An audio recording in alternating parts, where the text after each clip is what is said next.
Christmas అంటే అర్థం ఏమిటి? క్రీస్తును ఆరాధించు. Christ mass. మాస్ అంటే ఆరాధన, క్రైస్ట్ అంటే క్రీస్తు. క్రీస్తును ఆరాధించడము క్రిస్టమస్. కాబట్టి మనము దేవుని లేదా యేసుక్రీస్తు వారిని ఆరాధించడమే చాలా ప్రాముఖ్యమైనది. కాబట్టి ఆరాధించడానికి వచ్చాం.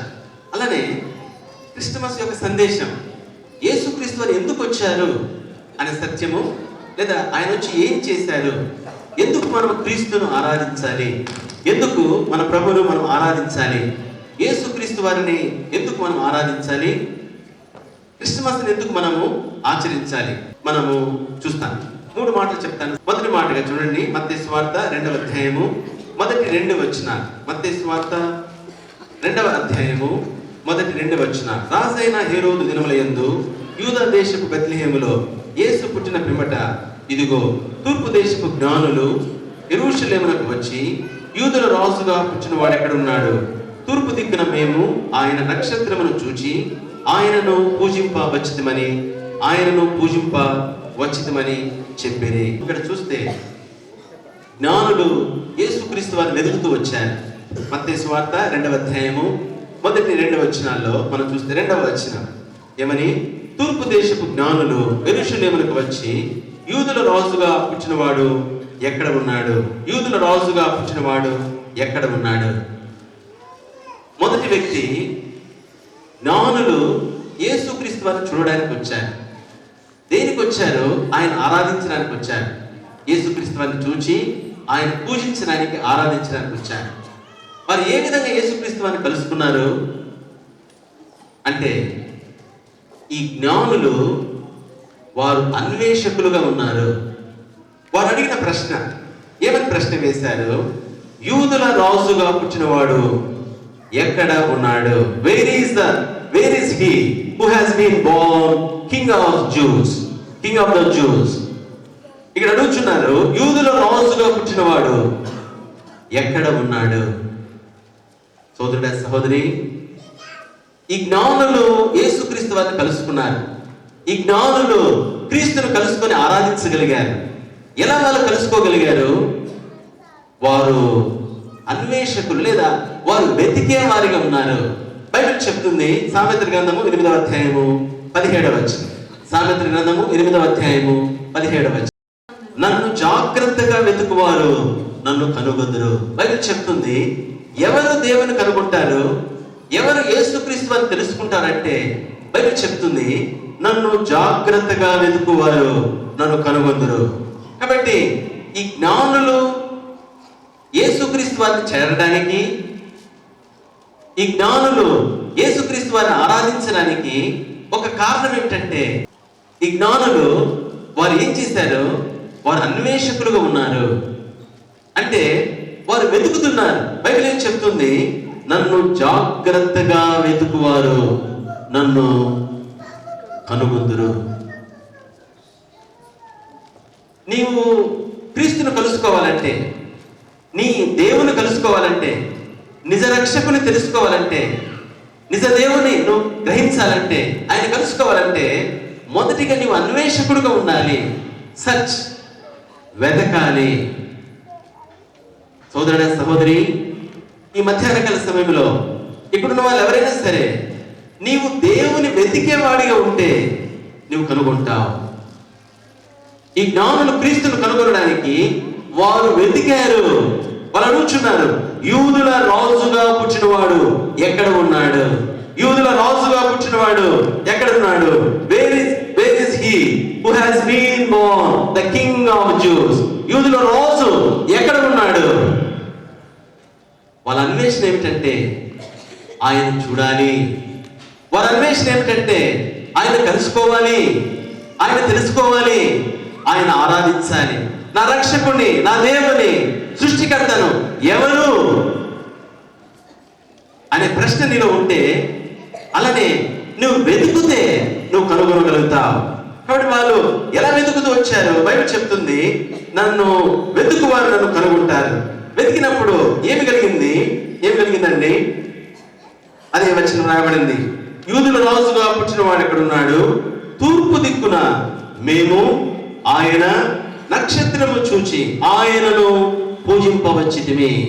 యూదుల రాజుగా పుట్టిన వాడు ఎక్కడున్నాడు అని ప్రశ్న వేయడమే కాదు, వారు వెతుకుతూ వచ్చారు. దేని పట్టుకుని వెతికారు? తూర్పు దిక్కున మేము ఆయన నక్షత్రమును చూచాము. కాబట్టి క్రిస్టమస్ అంటారు, ఇంటి పైన ఏం పెట్టుకుంటారు? స్టార్. అంటే ఏమిటంటే ఆయన చూపించిన ఆ రోజు ఆ నక్షత్రం, ఆయన చూపించిన ఆ నక్షత్రము ఈరోజు యేసు క్రీస్తుని చూపించడానికి లేదా నిజదేవుని రక్షకుని చూపించడానికి ఏ నక్షత్రం పెట్టాడు దేవుడు? బైబిల్ చెప్తుంది ఈ నక్షత్రం దేని సాదృశ్యం అంటే 2 విషయాలకు సాదృశ్యం. మొదటిగా దైవ వాక్యము. 119వ కీర్తన 105వ వచనం, నీ వాక్యము నా పాదములకు దీపమును నా త్రోవకు వెలుగై ఉన్నది. నన్ను నడిపించేది నీ వాక్యము. ఆ రోజు నక్షత్రము జ్ఞానులను నడిపించింది.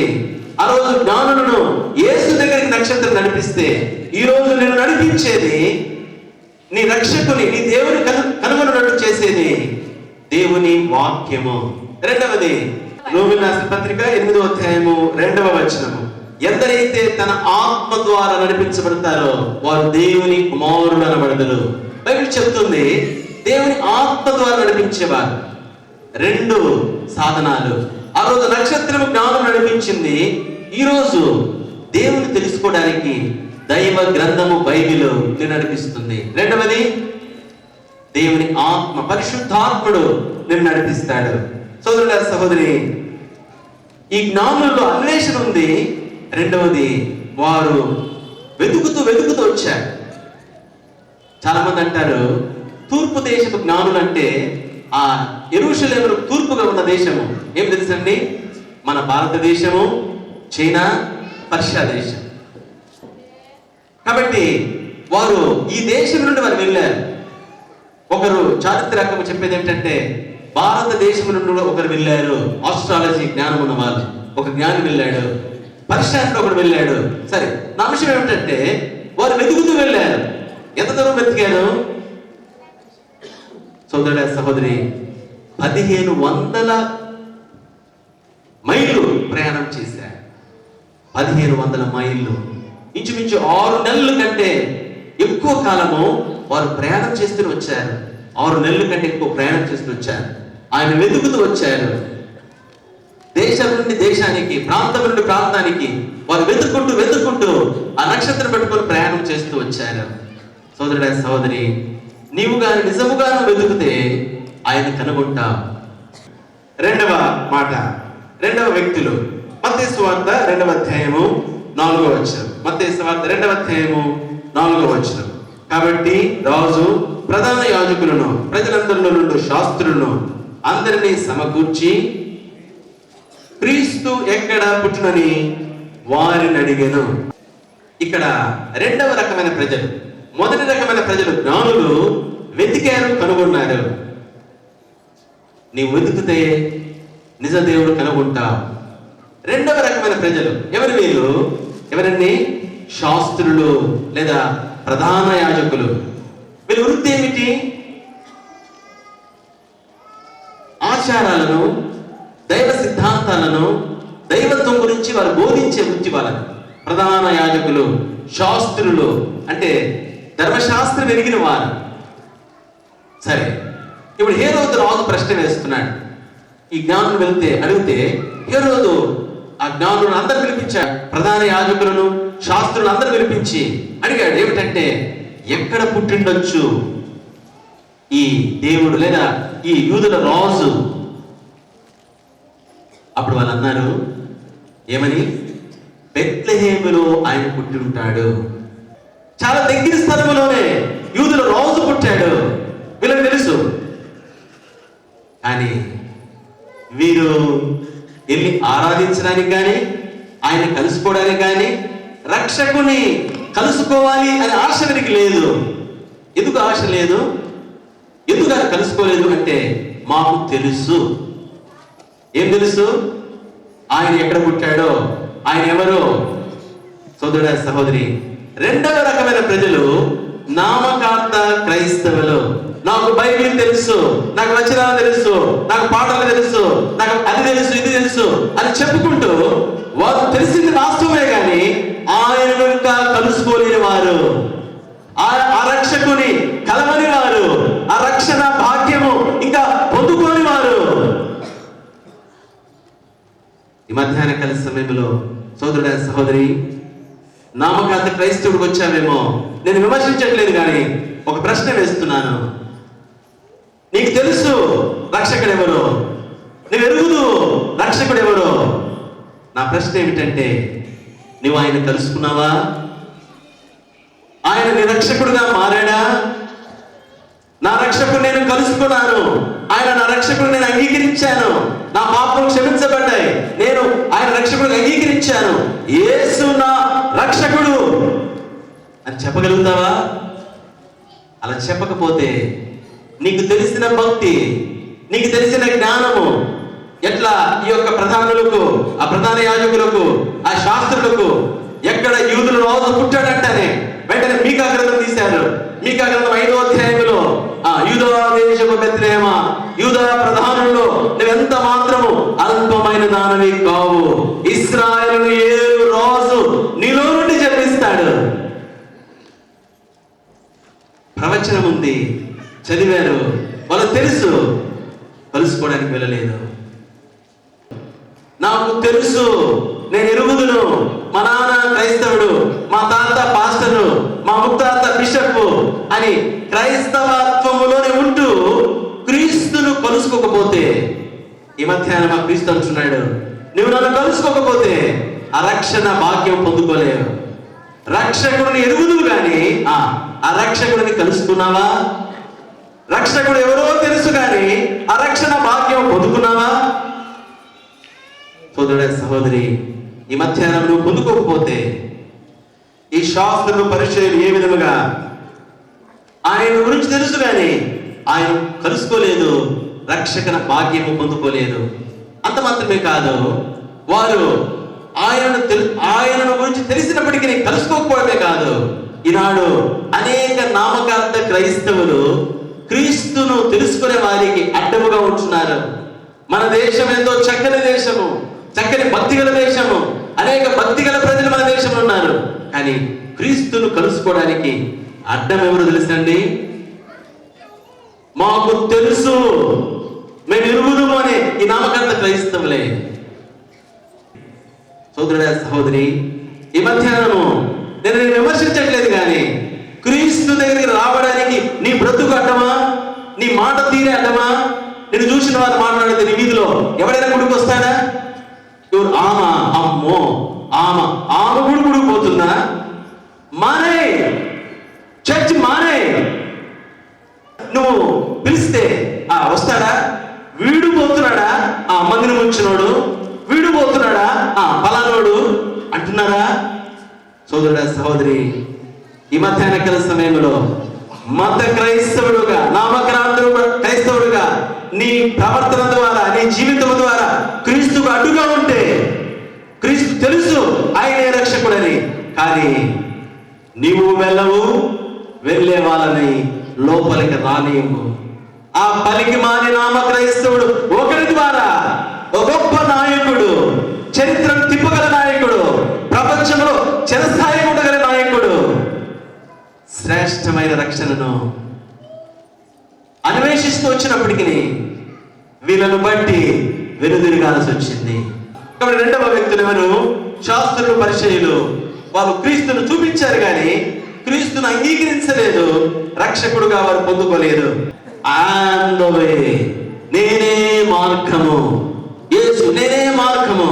అలాగే లూకా సువార్త 19వ అధ్యాయం 10వ వచనంలో యేసుక్రీస్తు సెలవిచ్చాడు, నశించిన దానిని వెదకి రక్షించుటకు మనుష్య కుమారుడు ఈ లోకమునకు వచ్చాడు. ఏమిటి క్రిస్టమస్? ఎందుకు వచ్చాడు క్రీస్తు? ఎందుకు క్రీస్తు జన్మించాడు భూమి మీద? నశించిన దాన్ని వెదకి రక్షించుటకు క్రీస్తు దిగి వచ్చాడు. సోదరుడ సోదరి, ఈ లోకములో ఉన్న ప్రతి నరుడు దైవాన్వేషణ కలిగి ఉన్నాడు. కొంతమందికి తీవ్రమైన దైవాన్వేషణ. ఏమిటి మన అన్వేషణ? నేను క్రీస్తును, నేను దేవుని కలుసుకోవాలి, నేను మోక్షానికి వెళ్ళాలి, నేను స్వర్గానికి వెళ్ళాలి, పరలోక రాజ్యం వెళ్ళాలి, ఏమి చేయాలి? అనేక ప్రయత్నాలు చేస్తున్నారు, ఎన్నో కోట్ల రూపాయలు ఖర్చు పెడుతున్నారు. ఈ ప్రాంతం నుండి ఆ ప్రాంతములకు, ఈ దేశం నుండి ఆ దేశానికి, ఈ యొక్క స్థలం నుండి ఆ స్థలానికి ప్రయాణం చేస్తున్నారు. దేవుని కలుసుకోవాలి, మోక్షానికి వెళ్ళాలి. అది అమలు చేయడం అసాధ్యం కాబట్టి నరుడుగా వచ్చాడు. దైవ మానవుడు క్రీస్తు. యేసుక్రీస్తు వారి గురించి రాబడిన ఒక మాట, దయచేసి చదవండి. మత్తయి సువార్త 1వ అధ్యాయము 21వ వచనం.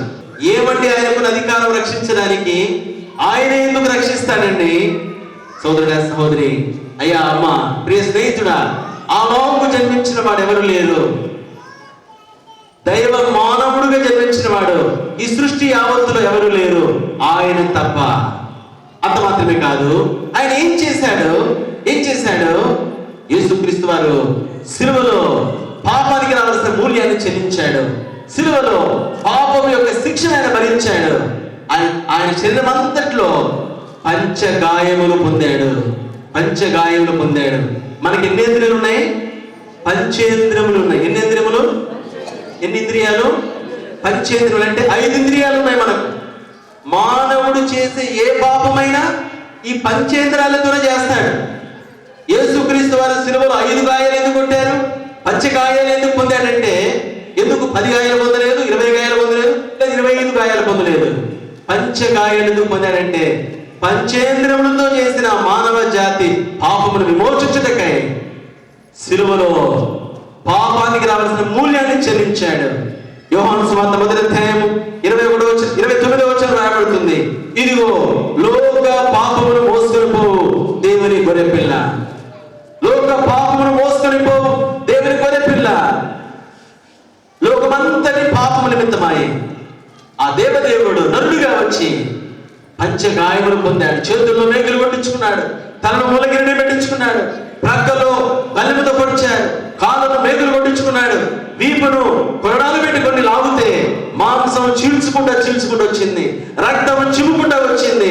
శరీరం అంతా పంచగాయములతో చిత్రబద్ధంగా మార్చబడ్డాడు. సోదరుడా, సహోదరి, రక్షకుడు కారణం ఏమిటంటే రక్షణకు కావలసిన వెలను చెల్లించాడు. మానవ జాతి పాప విమోచన క్రయధనమై కావలసిన క్రయధనమంతటిని, శిక్ష అంతటిని ఆయన భరించాడు, ఆయన చెల్లించాడు. ఈ మధ్యాహ్నం అంటున్నాడు, నేను నీ పాపములు క్షమించడానికి వచ్చాను, నిన్ను కలుసుకోవడానికి వచ్చాను, నిన్ను విడిపించడానికి వచ్చాను, పరలోకము వదిలి తిరిగి అరుదించాను, భూమి మీద అరుదించాను. ఎందుకంటే నరుడుగా వచ్చింది. ఎందుకంటే ఈ నరజాతి పాపమును భరించి ఈ నరుడిని మోక్ష రాజ్యమును తీసుకువెళ్ళడానికి నేను నీ కొరకే శిక్ష అనుభవించాను. ప్రియ సహోదరుడా, అయ్యా, అమ్మ, నీవు నరకానికి వెళ్ళవలసిన అవసరం లేదు. నువ్వు మోక్షం సంపాదించుకోవడానికి ఈ ప్రాంతం నుండి ఆ ప్రాంతానికి, ఈ చర్చి నుండి ఆ చర్చికి, ఈ గుడి నుండి ఆ గుడికి వెళ్ళాల్సిన అవసరం లేదు. ఎందుకంటే ఆయన నీకు బదులుగా శిక్ష అనుభవించాడు. నీ ప్రతి పాపము వెల చెల్లించాడు, శిక్ష అనుభవించాడు. ఆయనే నేను విడిపించగలడు. ఈ మధ్యాహ్నము ఆయన అంగీకరిస్తావా? ఈ మధ్యాహ్నము ఎవరి ద్వారా ఇక్కడికి వచ్చావో నీవు దేవునికి అత్యంత విలువైన దానివి. ఇక్కడ ఉన్న వారందరూ దేవునికి అత్యంత ప్రియమైన విలువైన వారు.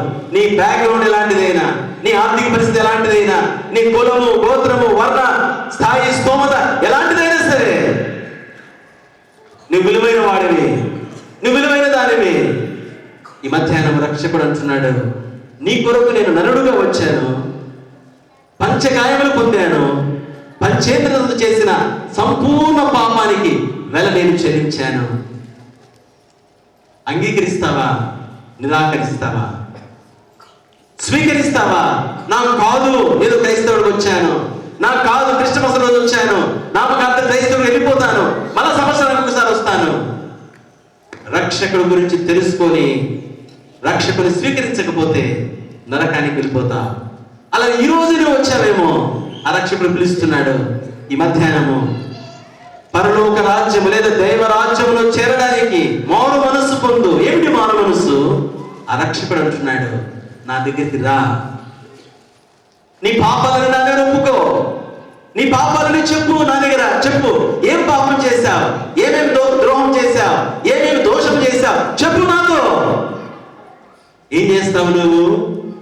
నీ ప్రతి పాపానికి వెల చెల్లించాను, నీ ప్రతి పాపాన్ని నేను కడిగి వేస్తాను. నా ప్రశస్త రక్తంలో నేను శుద్ధీకరిస్తాను, నీకు మారు మనసు ఇస్తాను, పాప క్షమాపణ ఇస్తాను. నాతో ఆ దేవునితో దైవరాజ్యంలో నాతో పాటు యుగ యుగములు నీవు నివసిస్తావు.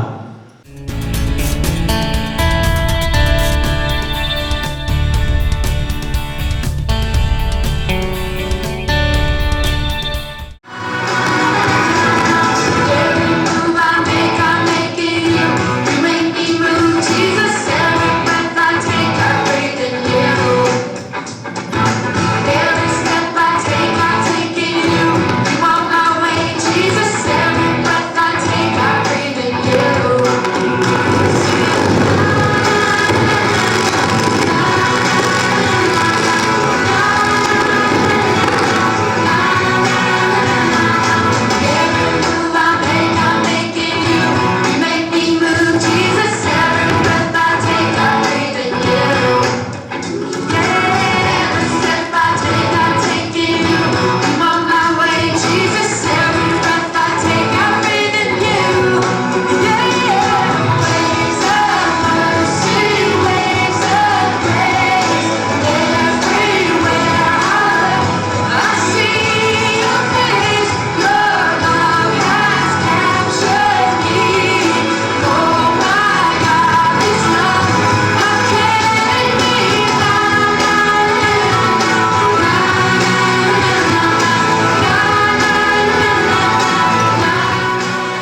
ఆత్మతోనూ సత్యముతోనూ ఆరాధించాలని ఆశపడుచున్నారా? అయితే రండి, మీ కొరకై నిత్య జీవ మందిరం. దేవుని చిత్తము తెలుసుకోవాలని, స్పష్టమైన దేవుని స్వరం వినాలని, వాక్యానుసారమైన బోధగల సంఘం కావాలని ఆశపడుచున్నారా? అయితే రండి. వందలాది మంది వచ్చి ప్రభు స్వరం విని మేలు పొందుచు దైవ సన్నిధిని అనుభవించుచున్నారు. మీరును రండి, దైవ సన్నిధిని అనుభవించండి.